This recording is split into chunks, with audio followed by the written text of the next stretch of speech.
Hello and Namaskar, my dear friends. In this lecture, we will study about the most common types of ovules.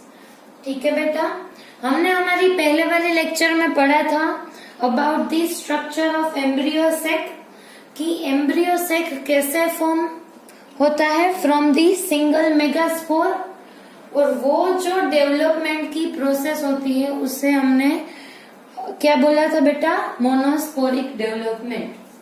याद है आपको, मैंने आपको बताया था कि if the complete female gametophyte form from the single spore, ठीक है, यहाँ पे ऐसा ही हो रहा है कि कंप्लीट एम्ब्रियो सेक जो है दैट इज फीमेल गेमेटोफाइट वो सिंगल मेगास्पोर में से जनरेट हो रहा है by the process of monosporic development.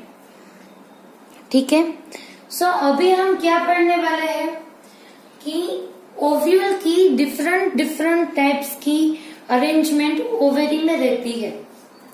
ठीक है, उसमें से जो मैंने यहाँ पे ड्रॉ की है उसके बारे में अभी हम पढ़ने वाले हैं, क्योंकि ये पढ़ना इम्पोर्टेंट है।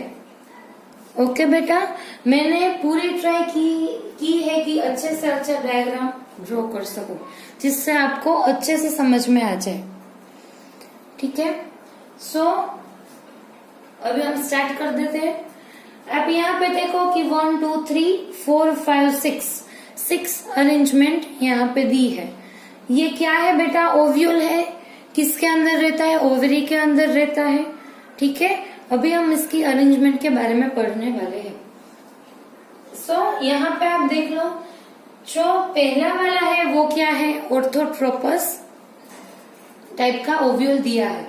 ठीक है, इसमें क्या है आप देख लो, ये जो पोर्शन है दैट इज फ्यूनिक्यूलस।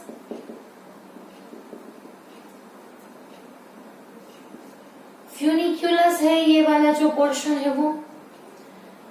ठीक है, फिर यहाँ पे इंटीग्यूमेंट सब्सटेंट है। ठीक है, सो ये वाला जो एंड है वो कौन सा एंड है, माइक्रोपाइल एंड। ठीक है, ये वाला जो स्ट्रक्चर है दैट इज फ्यूनिक्यूलस। अभी उसके ऊपर जो जहां पे इंटीग्यूमेंट एब्सेंट है उसके माइक्रोपाइल एंड बोलते हैं। फिर ठीक है, यहाँ पे एम्ब्रियो सेक दिया है। आपको पहले ये समझ में, फिगर समझ में आनी चाहिए। ठीक है, सो जिस ओव्यूल में माइक्रोपाइल एंड और फ्यूनिक्यूलस, क्या बोल रही हूं मैं, फ्यूनिक्यूलस जो रहता है वो, और जो पोर है जहां पे इंटीग्यूमेंट एब्सेंट है जिसे हम माइक्रोपाइल एंड बोलते हैं, वो दोनों ऑपोजिट साइड में हो। ठीक है, यहाँ पे देखो, ये लोअर साइड में, ये अपर साइड में, दोनों ऑपोजिट साइड में है।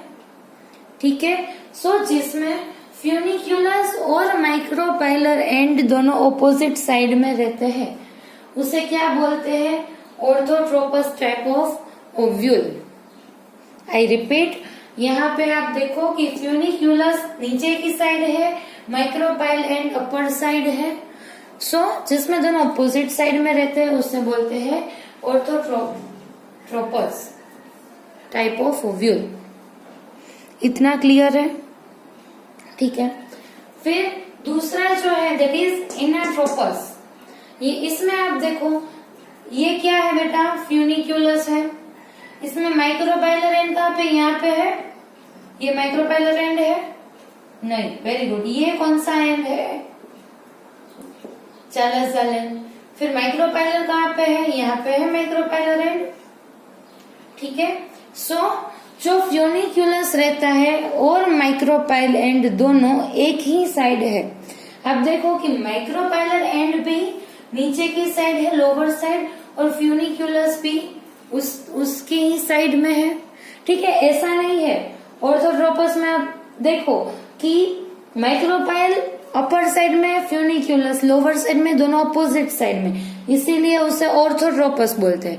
लेकिन if both micropyle and funiculus are in the same direction, then it is anatropous type of ovule. ठीक है, कि माइक्रोपाइल एंड फ्यूनिक्यूलस दोनों एक ही साइड में हो तो उसे क्या बोलते हैं, एनाट्रोपस टाइप ऑफ ओव्यूल।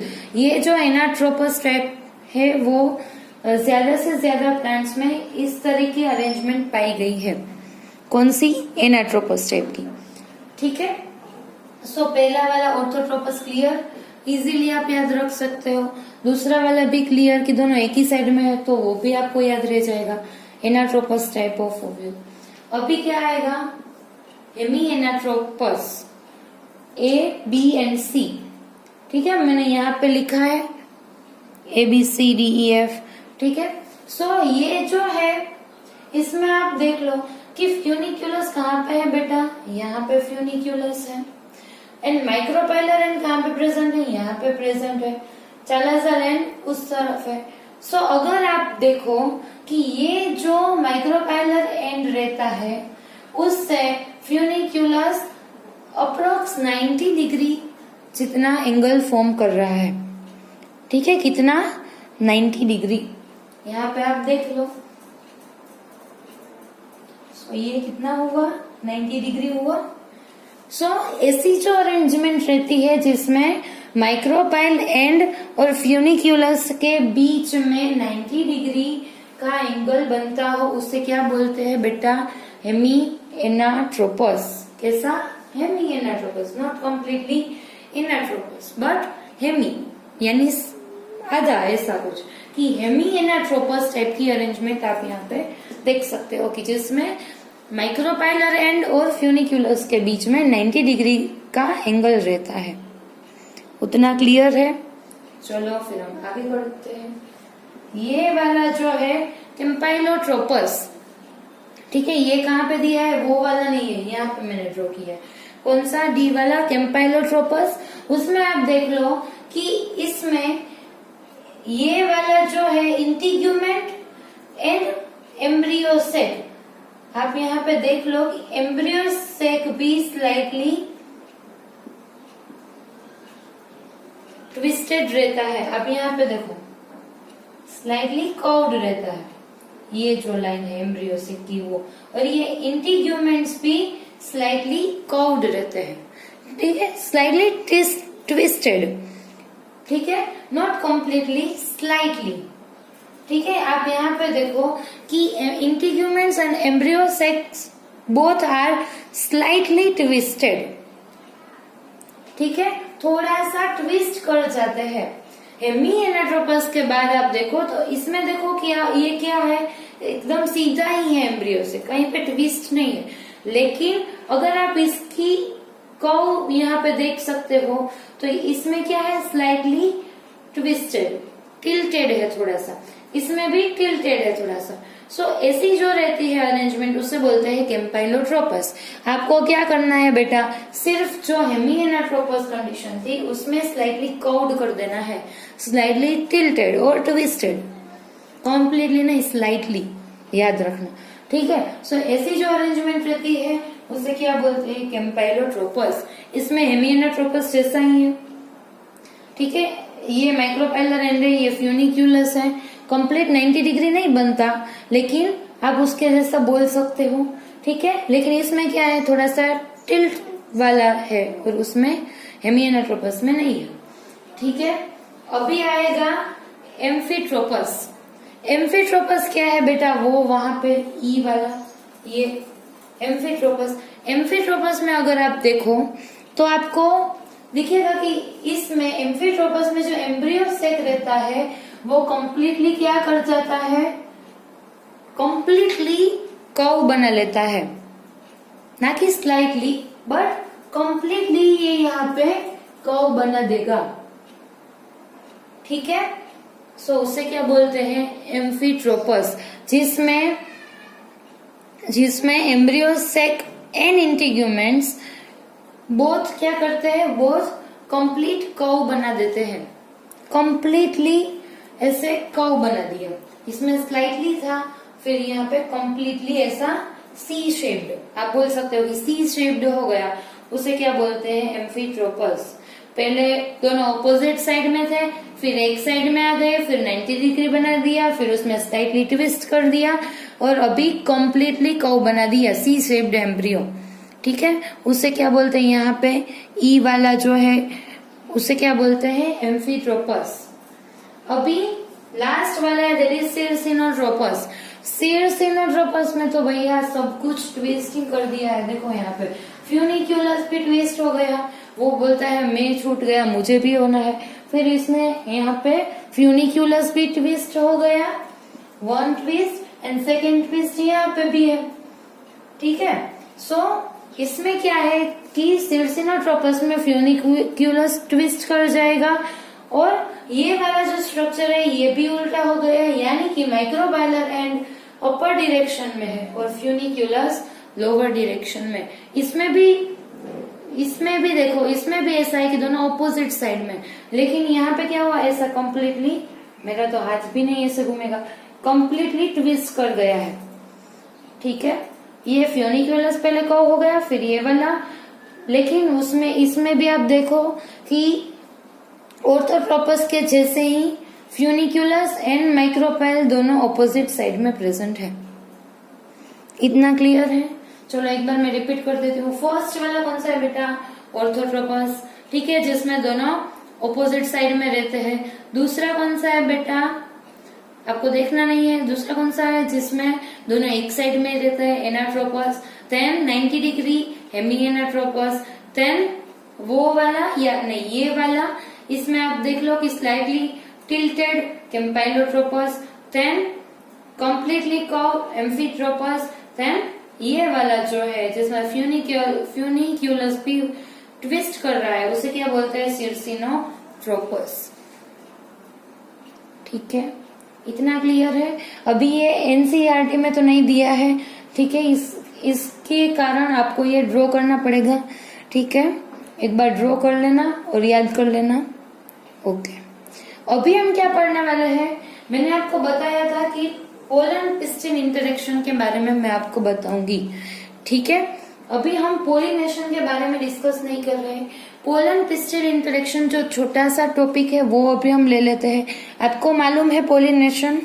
ठीक है, वो मैं एक बार शॉर्ट में बता देती हूँ, फिर हम क्या पढ़ने वाले, पोलन पिस्टिल इंटरेक्शन, और उसके बाद में पोलिनेशन डिटेल में हम स्टडी करेंगे। ठीक है, सो लेट्स स्टार्ट।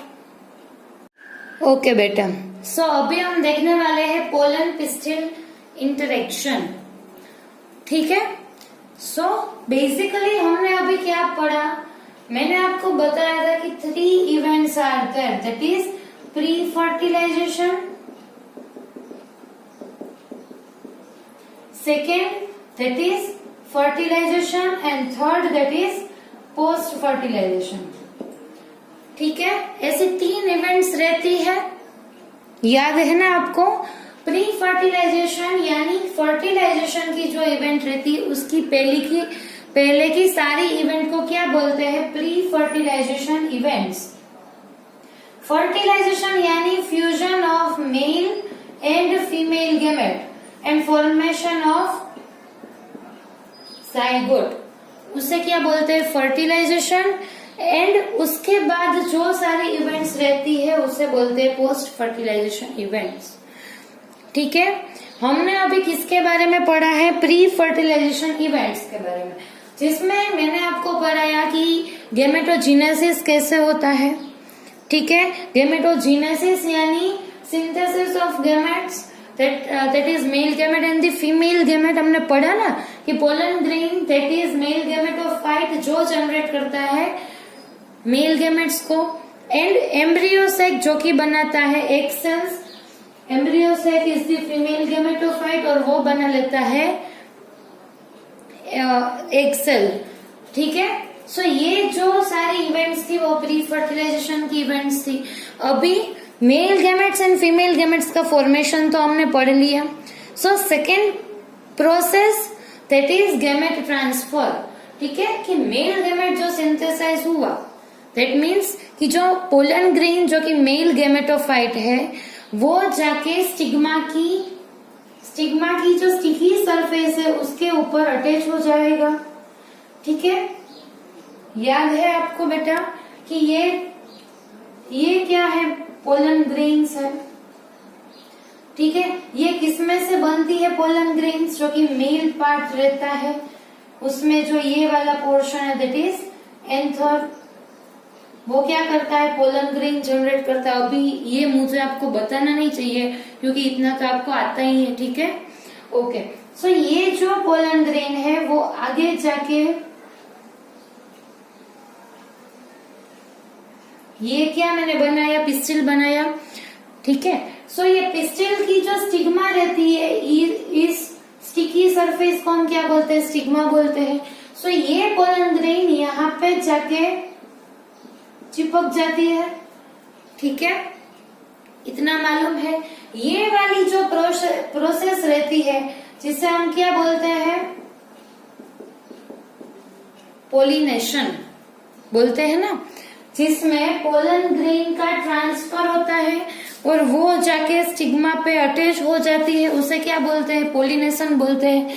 फिर उसमें भी कई सेल्फ पोलिनेशन रहता है और क्रॉस पोलिनेशन रहता है, इतना आपको मालूम है। फिर क्या होगा कि ये पोलन ग्रेन यहाँ पे आ गई स्टिग्मा की सरफेस पे। अभी क्या होगा, यहाँ से पोलन ट्यूब का फॉर्मेशन होगा। फिर यहाँ पे जो ओव्यूल रहता है ओवेरी के अंदर, फिर उसका जो माइक्रोपाइलर एंड सपोज यहाँ पे है, सो यहाँ से पोलन ट्यूब माइक्रोपाइलर एंड में से यहाँ पे मेल गैमेट्स की एंट्री होगी, ठीक है। फिर यहाँ पे जो एक सेल और पोलर न्यूक्लियाई है उसके साथ फ्यूज कर जाएगा। फिर कौन सी इवेंट होगी, फर्टिलाइजेशन की, जो फ्यूज होने की इवेंट है वो होगी, ठीक है। सो यहाँ से अभी जो पोलन ग्रेन है उसे यहाँ तक पहुंचना है। फिर यहाँ आगे जाके मेल गैमेट्स फीमेल गैमेट्स के साथ फ्यूज कर सकता है, इतना क्लियर हो रहा है, ठीक है। अभी मैंने आपको क्या बताया था कि 60% एंजियोस्पर्म्स में क्या होता है कि यहाँ पे जो पोलन ग्रेन आती है वो 2 सेल्ड होती है, ठीक है। 1 is generative cell and second is vegetative cell.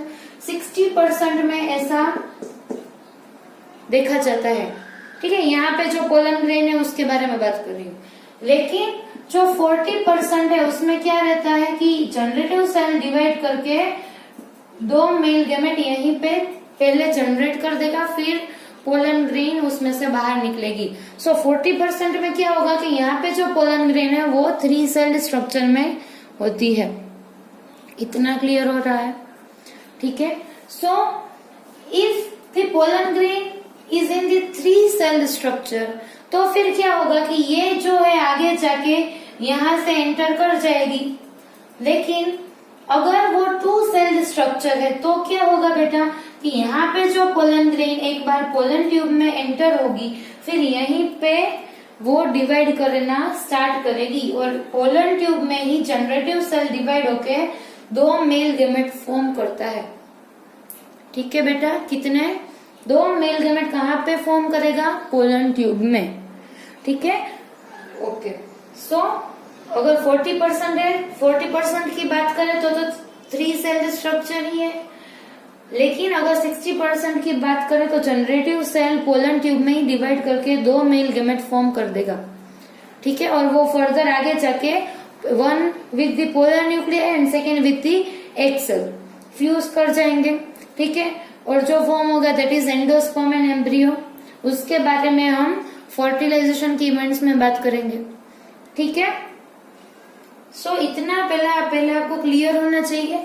अभी हमें क्या देखना है कि पोलिनेशन तो हो गया, ठीक है, यहाँ से पोलन ग्रेन सिग्मा पे तो आ गई, लेकिन ऐसा जरूरी है कि एक बार यहाँ पे पहुंच गई फिर ये फर्टिलाइजेशन होगा ही होगा, ठीक है। मैं क्या बोलना चाह रही हूँ कि ये वाली जो पोलन ग्रेन है वो यहाँ पे पहुंच गई, उसका मतलब ये है कि फर्टिलाइजेशन होगा ही, ऐसा आप बोल सकते हो, नहीं बोल सकते ना, क्योंकि अभी ये जो पोलन ग्रेन है उसे स्टिग्मा अलाउ करेगा तभी ये यहाँ तक पहुंच सकती है, ठीक है। कैसे आप अभी किसी इंस्टीट्यूट के लिए इंटरव्यू अगर दे रहे हो आप, तो फिर क्या होगा, उसमें लेवल होंगे कि ए वाला पहला interview, then second interview, then आपको थर्ड इंटरव्यू क्रैक करना है, देन फाइनल इंटरव्यू,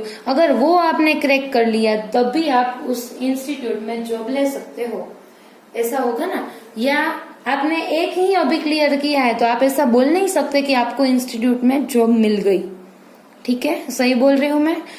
वैसे ही अभी क्या हुआ है कि पोलिनेशन की प्रोसेस के थ्रू अभी सिर्फ पोलन ग्रेन यहाँ तक आए हैं, अभी उसको कई सारे इंटरव्यू क्रैक करने हैं, तभी जाके यहाँ पे जो फीमेल गैमेट रहता है वो अलाउ करेगा।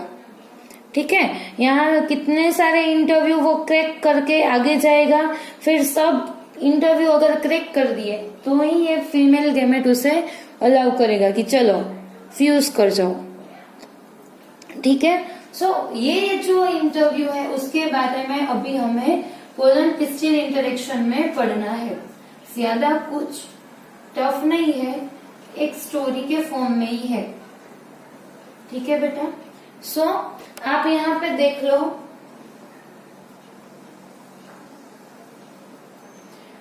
कि यहाँ पे पोलन ग्रेन आ गई। ठीक है, अभी यहाँ पे ओव्यूल है और ओव्यूल के अंदर एम्ब्रियो सेक रहता है, फिर यहाँ से पोलन ट्यूब।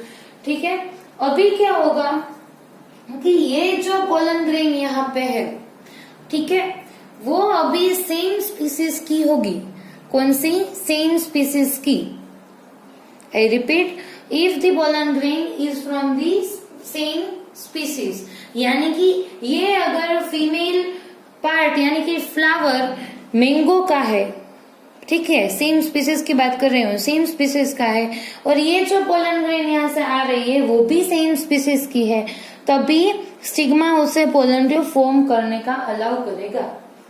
ठीक है, अदरवाइज क्या होगा कि ये चलो फ्लावर मैंगो का है और पोलन ग्रेन एप्पल की आ गई, ठीक है, पता चला कुछ नया ही फॉर्म हो गया, ऐसा तो नहीं होता है। ठीक है, स्पीसीज का मतलब ही वही है कि organisms that can reproduce with each other, उसे ही स्पीसीज बोलते हैं। ठीक है, सो यहाँ पे भी ऐसा ही होगा कि ये जो पोलन ग्रेन है अगर वो सेम स्पीसीज की होगी तभी स्टिग्मा उसे यहाँ से water and nutrients, other nutrients provide करेगा। ठीक है, अगर वो ये जो पोलन ग्रेन है वो किसी और स्पीसीज की हुई तो स्टिग्मा उसे वाटर एंड न्यूट्रिएंट्स प्रोवाइड नहीं करता। ठीक है, उसकी वजह से क्या होगा कि यहाँ से पोलन ट्यूब फॉर्म नहीं हो पाती है। ठीक है, इतना क्लियर है? ओके, अभी हमें क्या पढ़ना है कि ये जो पोलन ग्रेन है, अभी हम बाइसेक्सुअल फ्लावर की बात करें तो कई फ्लावर में क्या रहता है कि सेम एंथर की पोलन ग्रेन जो फॉर्म हुई वो उसके ही पिस्टिल पे आके चिपक जाती है। समझ में आ रहा है? अगर बाइसेक्सुअल फ्लावर की बात करें तो उसमें अपने ही एंथर में से पोलन ग्रेन निकल के अपने ही स्टिग्मा पे आके चिपक जाएगी, फिर वहां से फर्टिलाइजेशन की इवेंट्स होगी। ठीक है, लेकिन ऐसा सारे प्लांट्स में, सारे फ्लावर में ऐसा नहीं होता। ठीक है, कई फ्लावर में कि एक प्रोसेस है जो कि हम उसको बोलते हैं सेल्फ इनकम्पिटिबल। तो सेल्फ इनकम्पिटिबल का मतलब क्या है कि ऐसे फ्लावर जो खुद के ही पोलन ग्रेन को अलाउ नहीं करता। ठीक है, इफ यहाँ पे देखो कि एक जो है ये बाइसेक्सुअल फ्लावर में ड्रॉ कर रही हूँ। ठीक है, यहाँ से जो पोलन ग्रेन जनरेट हुई वो यहाँ आके गिरेगी, फिर ये जो स्टिग्मा या ये जो पिस्टिल है वो उसमें पोलन ट्यूब फॉर्म करने का अलाउ नहीं करेगा। क्या बता रही हूँ मैं आपको कि सेल्फ इनकम्पिटिबल यानी ऐसे जो फ्लावर्स रहते हैं वो खुद के ही एंथर की पोलन ग्रेन को अलाउ नहीं करते हैं। ठीक है, वो क्या करेंगे कि अगर खुद के ही एंथर की पोलन ग्रेन उसके ऊपर आ गई तो ये इससे नरिशमेंट प्रोवाइड नहीं करेंगे, क्योंकि इससे क्या चाहिए, दूसरे फ्लावर की पोलन ग्रेन चाहिए। ऐसे भी फ्लावर्स रहते हैं। ठीक है, ऐसे कई बच्चे होते हैं ना जिसे अपने ही किसी रिलेटिव्स या कोई अच्छा नहीं लगता लेकिन दूसरे अच्छे लगते हैं, ऐसे भी कई रहते हैं। ठीक है, सो ऐसा ही कुछ इसमें भी है कि ये जो पिस्टिल है वो अपने ही एंथर से जो पोलन ग्रेन बनी है उसे अलाउ नहीं करेगा। अगर उसमें से पोलन ग्रेन आ गई तो वो क्या करेगा, उसे नरिशमेंट प्रोवाइड नहीं करेगा। इसकी वजह से यहाँ पे pollen tube will not form. ठीक है, सो इसी वजह से यहाँ पे फर्टिलाइजेशन नहीं होगा। ऐसी जो प्रोसेस है उसे क्या बोलते हैं, सेल्फ इनकम्पिटेबल। ठीक है, और आप बोल सकते हो सेक्सुअल इनकम्पेटिबल। ठीक है, इतना क्लियर है। अभी मैं आपको इसका एक एग्जांपल देती हूँ। ठीक है, यहाँ पे 2 पोलन ग्रेन आई, चलो इसके अंदर जो फीमेल, ये अभी हम बाइसेक्सुअल फ्लावर की बात करें, ऐसा सेल्फ इनकम्पेटिबल का मैं यहाँ पे आपको एक एग्जांपल दे रही हूँ कि यहाँ से जो पोलन ग्रेन फॉर्म हुई उसका नंबर है 1 और 2। ठीक है, और यहाँ पे जो फीमेल गैमेट है उसका भी नंबर क्या है, 1।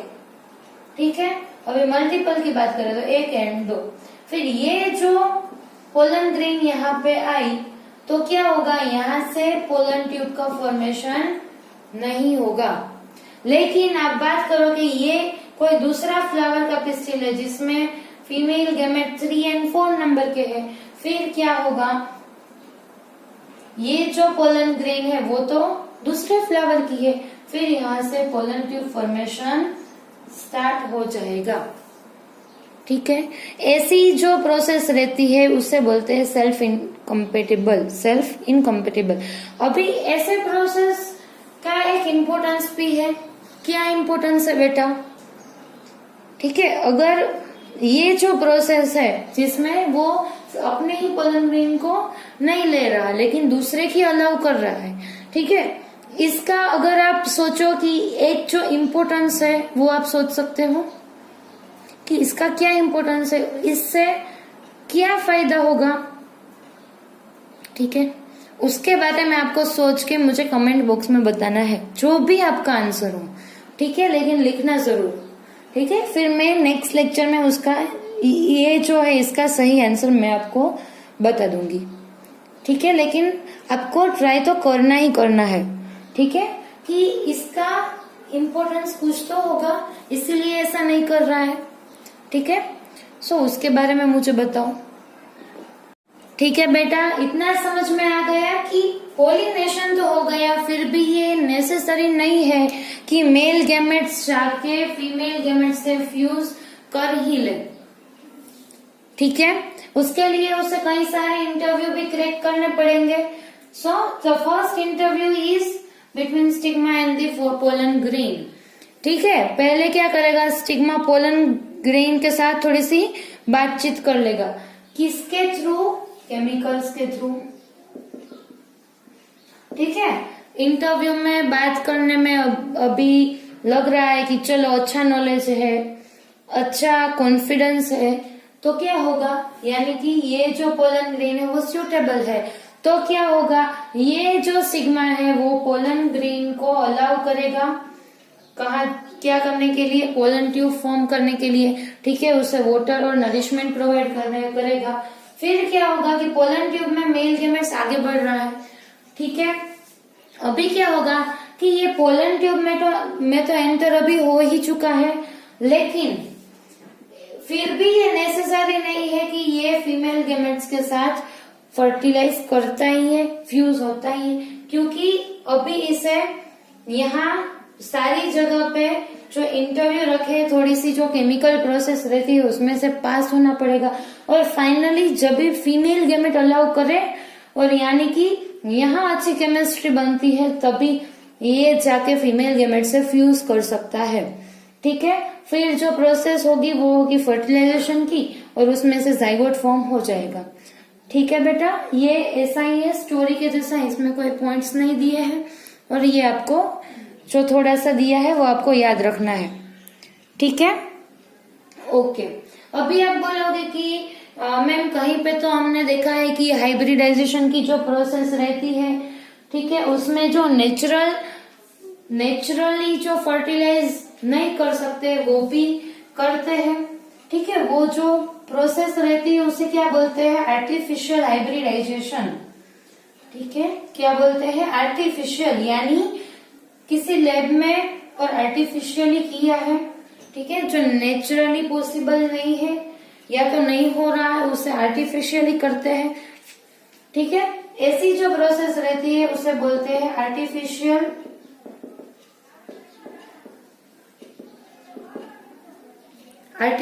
हाइब्रिडाइजेशन, ठीक है। इतना क्लियर हुआ, ओके। अभी इसमें दो प्रोसेस के बारे में आपको पढ़ना है आर्टिफिशियल हाइब्रिडाइजेशन में। One is emasculation and second is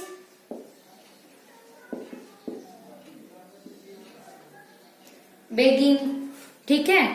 BAGGING, ठीक है, BEG मत लिख देना, ओके। चलो, इमास्क्यूलेशन एंड बेगिंग। सो इसमें क्या है, इमास्क्यूलेशन तो आप शायद 8th स्टैंडर्ड से पढ़ रहे हो कि इमास्क्यूलेशन की जो प्रोसेस रहती है। अभी ये जो दोनों प्रोसेस है ये जो दोनों प्रोसेस है वो हम किस में देखेंगे, बाइसेक्सुअल फ्लावर में देखेंगे एंड देन यूनिसेक्सुअल फ्लावर में देखेंगे, ठीक है। बाइसेक्सुअल फ्लावर में क्या रहता है, ये जो है स्टेमन है, फिर ये जो है वो क्या है, पिस्टिल, दोनों ही प्रेजेंट है, ठीक है। अभी यूनिसेक्सुअल में सपोज ये फीमेल फ्लावर है, यानी कि इसमें पिस्टिल प्रेजेंट है, ठीक है। सो इसमें क्या होगा, जो फर्स्ट प्रोसेस है दैट इज इमास्क्यूलेशन। अभी इसका क्या मीनिंग है, इमास्क्यूलेशन यानी removal of anther, removal of anther, यानी कि ये जो एंथर है वो हम रिमूव करने वाले हैं, ठीक है।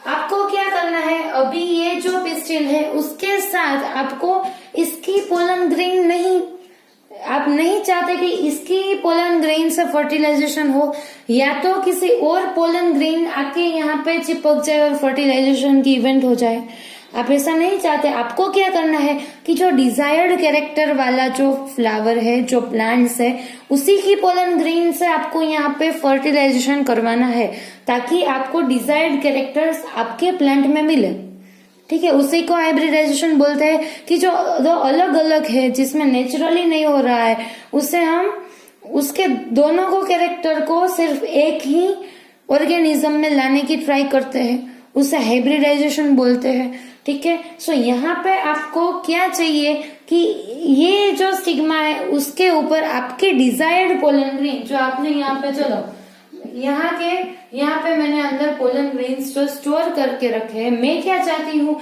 कि ये जो पोलन ग्रेन है वही यहाँ पे आके चिपक जाए और फिर आगे कौन सी प्रोसेस हो, फर्टिलाइजेशन की प्रोसेस हो, ठीक है। इसकी वजह से मैं क्या करूंगी कि चलो इसमें जो एंथर रहता है, ये जो स्टेमन का पोर्शन है एंथर, ये जो एंथर, उसे मैं क्या कर दूंगी, रिमूव कर दूंगी,